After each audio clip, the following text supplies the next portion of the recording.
Like 5,000 likes to this video, we will implode more patriotic news. Thank you. Big win. Top judge just gave Trump exactly what he needs to prove voter fraud. The Democrats have been panicking, quite literally, ever since President Trump announced his commission to investigate voter fraud. I wonder if they have something to hide. Of course, they do.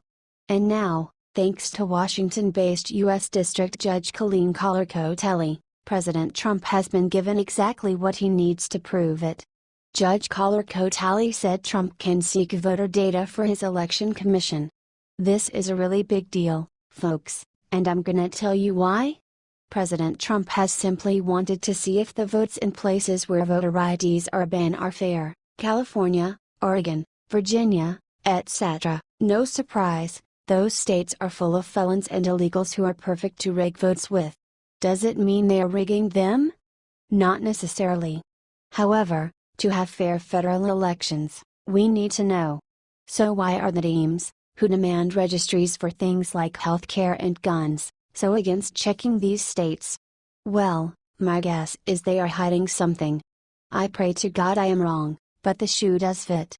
Do you think we should have voter ID laws across the United States now, or are the Dems right that they hurt minorities? Comment and share this to your family and your friends.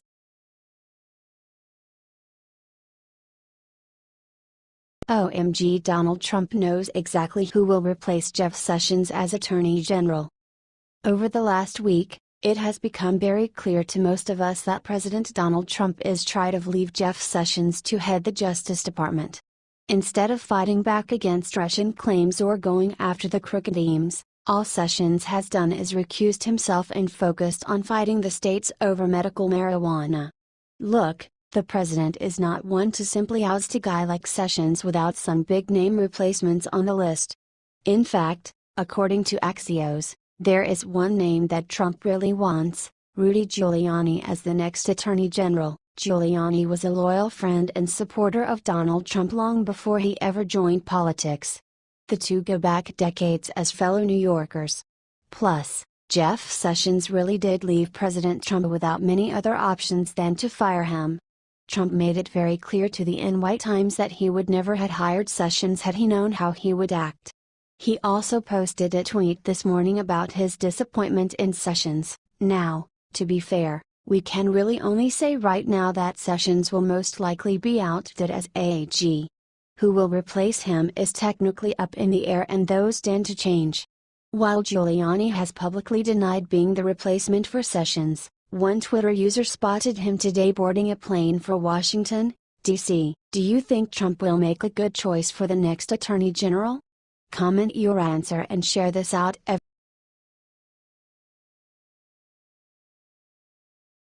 Jared Kushner just uttered the 4 words we all know are true about Russia. The president's son-in-law and senior advisor is about to attend behind-the-scenes meetings with both the Senate, Monday, and House, Tuesday, Intelligence Committees. The media has done everything it can to discredit Jared Kushner and to try to paint him as a criminal. Why not? Isn't that the best way to try to get a person to lose focus? To attack those closest to them?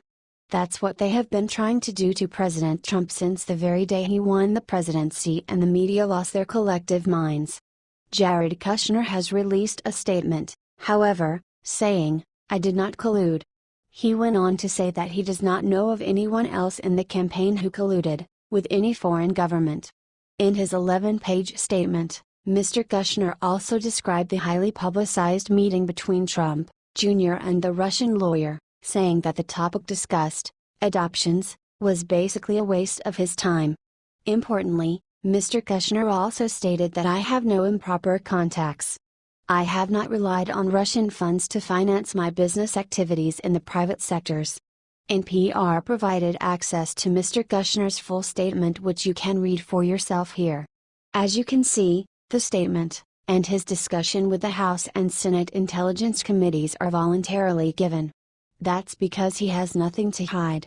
The president's MO is to create relationships and to negotiate deals. He has people in place to help him do that. His MO is no different with Russia. It's only the media that has created this quagmire to try to bring the president down. It's truly UN American. If you agree, share this with every patriot you know, to show who the real Americans are. H/TNP.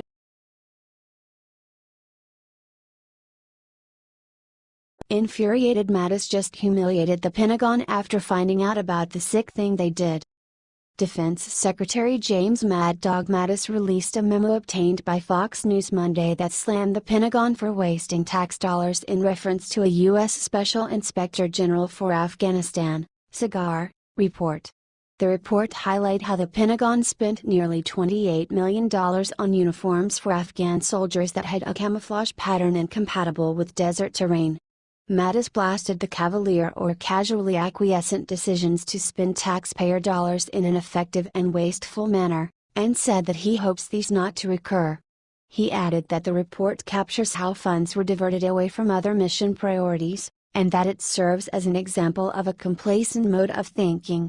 Mattis continued by saying that he hopes more careful stewardship of the nation's resources will apply equally from the smallest procurement to the department's largest programs. He concluded with, "Rather than minimize this report or excuse wasteful decisions, I expect all DoD organizations to use this error as a catalyst to bring to light wasteful practices, and take aggressive steps to end waste in our department. I'm counting on all hands to take effective action. Do not mess with Mad Dog Mattis. It is so great to have people in positions of power that are ready to stop waste and deliver real value to the American people." Share 40,000 times if you think Mattis is doing a great job cleaning house. H/T Fox News.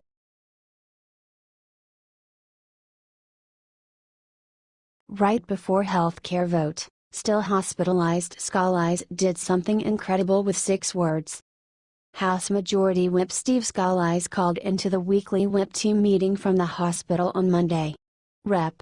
Scalise, RLA, was gravely wounded in a gun attack June 14 by a crazed Bernie Sanders supporter who was targeting Republicans during a baseball practice. Rep. Scalise was reportedly in good spirits when he called Chief Deputy Whip Patrick McHenry when being conferenced in, joking, "Has the Senate passed the healthcare bill yet?" Scalise was a key player in getting the Obamacare repeal bill through Congress. Rep. Early Buddy Carter, our GA, said of the call, "We were just delighted to hear his voice," and added that Scalise told him hospital staff was treating him very well. Scalise's spokeswoman said the congressman called in to thank the whips for their hard work and let them know he is looking forward to working through the rehab process and returning to the Capitol once he is ready. She continued, "He was in good spirits and was particularly happy that the House will pass the Wounded Officers Recovery Act, noting, 'Crystal and David saved our lives. It's amazing that Congress passed the act, and even better that Scalise got to remember them and recognize them in front of the other whips.'" The Wounded Officers Recovery Act will allow the United States Capitol Police Memorial Fund to distribute funds to any of their employees who are seriously injured in the line of duty. Officers Bailey and Griner have received a great deal of care and will require more. Members of the baseball teams wish to make sure they have the necessary resources for recovery. This is great news from Representative Steve Scalise. It's great to know that he is getting stronger every day and that Congress acted so quickly to provide aid to the brave officers that helped save his life. H/T Politico, roll call, U.S. Congress.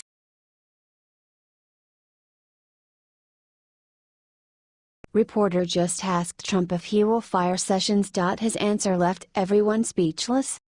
Donald Trump has wasted absolutely no time letting the whole world know exactly how much of a failure he thinks Jeff Sessions has been as the Attorney General. So, of course, you can bet reporters have been asking everyone every chance they get to find out what's next. Well, during his speech today with the Lebanese Prime Minister, President Trump finally answered their questions. When a reporter asked the president for a more definitive answer of the future of Jeff Sessions, Trump simply said, "Only time will tell." There is so much that can be gotten from such a simple statement. Donald Trump may not have declared Sessions fired, but he will do that in his own way and on his own time. In fact, from the way the president spoke, It seems he is still hoping he can get Jeff Sessions to resign honorably and save face instead of cracking down on one of his most loyal supporters. But, Donald Trump is a realist. He has realized that Sessions is not the tough guy he thought he would be on anything other than marijuana laws. When Trump really needed Jeff Sessions to come through for him on the Russia probe and cracking down on the FBI and CIA leakers, he failed.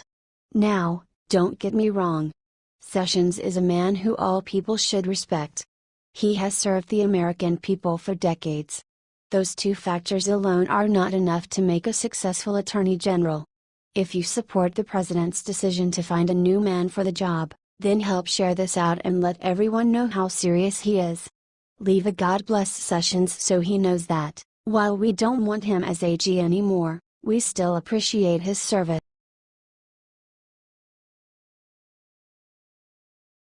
Right after voting for Obamacare repeal, John McCain just stabbed Trump in the back.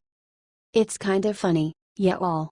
Part of me wants to tell you about the amazing speech John McCain made after he saved Republicans' final effort to repeal Obamacare. Heck, it's all the media can talk about.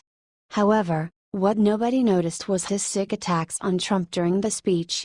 That's right, while most people saw him trying to rally the senators, there was a much darker hidden agenda to the speech. Let's start with where he stands on the actual healthcare repeal. Despite voting to open the debate, McCain made it very clear he will not support the actual bill and believes it will fail. In fact, he described the bill they would be voting on as a piece of legislation secretly made behind closed doors with Trump. Then he also said that Trump's attitude of getting something done is bad. Oh, and did Senator McCain stop there? Heck no. He went on to talk about how America is not about building walls but tearing them down. Let's get something straight. This is a very leftist statement. Also, why do they think you can equate abstract social walls to border walls to help regulate trade and crime? They are not the same thing and they know it. What more can you expect from the man who funded the fake dirty dossier on President Trump? So basically I agree with McCain 100% on the need for Congress to function properly, work together, and make a good healthcare plan for the American people. I do not agree with his clear bias against the president and the years of serving his donors' interests over those of the American people. I pray for two things for John McCain: first, recovery from his terminal illness; second, have the common sense to retire. Share this out if you feel the same way I do.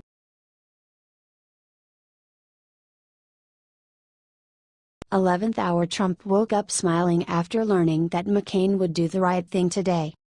Senator John McCain announced last night, via Twitter, his intention to do the right thing by his president. Well, I have to say, that's pretty hardcore. I mean, the man was just diagnosed with a very aggressive brain tumor. And a week later, he's going back to work. And he even used Trump's favorite media Twitter to announce his return. President Trump is pretty happy about McCain's brave comeback. He was pretty frustrated with his party yesterday, tweeting, "It's not clear what, exactly, they will be voting on in the Senate, repeal only, or repeal and replace? What is pretty clear is that, without McCain, neither has a chance of passing." President Trump is happy and proud to McCain right now, despite their prior conflicts. McCain has been an almost constant critic of President Trump. And now, proving who's the bigger man, Trump is willing to let bygones be bygones, even tweeting publicly, for the world to see, that McCain is an American hero. And thanking him. I really hope our Congress can stop its infighting and do the right thing, to make sure our healthcare system gets on the right track. I guess we're about to find out. Please, yell, share this. And comment.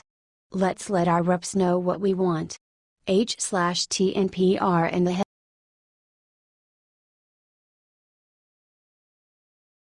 Right as Trump finished speaking, he looked out at the Boy Scouts and heard something incredible.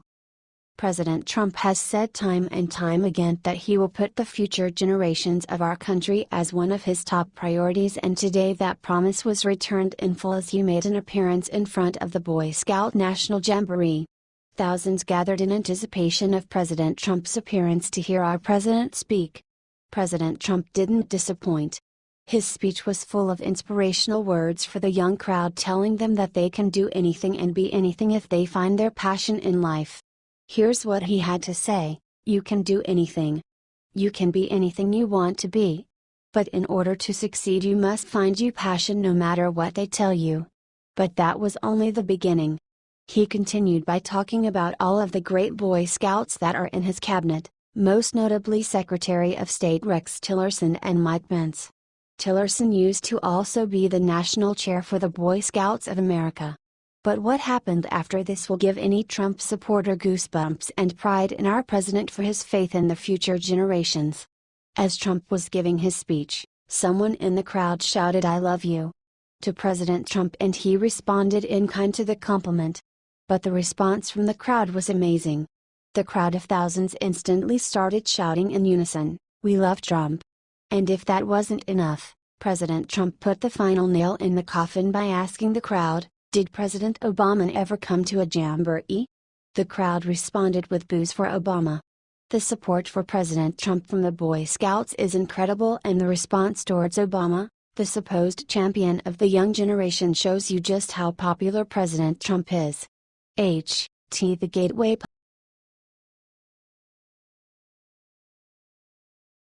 Total reset: Trump just threatened to fire another cabinet member if Obamacare repeal fails. Donald Trump is apparently ready to trim the fat off his administration, starting with his own cabinet. It looks like Jeff Sessions sealed his own fate when he recused himself from the Russia investigation. Now Trump has his laser vision targeting another member.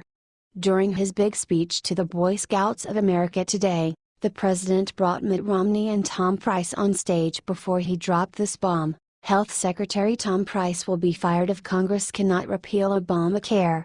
Now that right there is earth-shattering, game-changing news. Now, the media is gonna try to run this 10,000 ways to make Trump look bad, but we know a simple fact: America hired a CEO, and that means he will fire bad people. This is not an episode of The Apprentice, and Trump knows it. He knows what is at stake, and he will do whatever it takes to get the job done. So, you can throw Tom Price into the list of people that the president is not super happy with, along with Sessions, and see who is left by the end of August. My guess: we will have new eyes in the White House and less leakers. Will you support Trump the whole time, no matter who he hires and fires? Share this out everywhere if you will honor the President of the United States.